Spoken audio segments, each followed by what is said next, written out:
ช่องระฆังทองสวัสดีค่ะคลิปนี้มาดูแนวทางลาวพัฒนาของเจนุกบารมีมหาเฮงนะคะฉบับนี้เป็นแนวทางประจำวันที่13ตุลาคม2568ลาวพัฒนาวันนี้เจให้เด่นที่8ฟันที่8นะคะตัวเน้น82ชุด2ตัว81 83 84ชุด3ตัว485แนวทางโดยเจนุกบารมีมหาเฮงค่ะ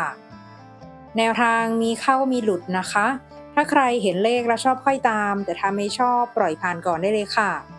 ฝากกดไลค์กดแชร์กดติดตามพร้อมกดกระดิ่งแจ้งเตือนเพื่อที่จะไม่พลาดคลิปใหม่ๆจากช่องระฆังทองด้วยนะคะ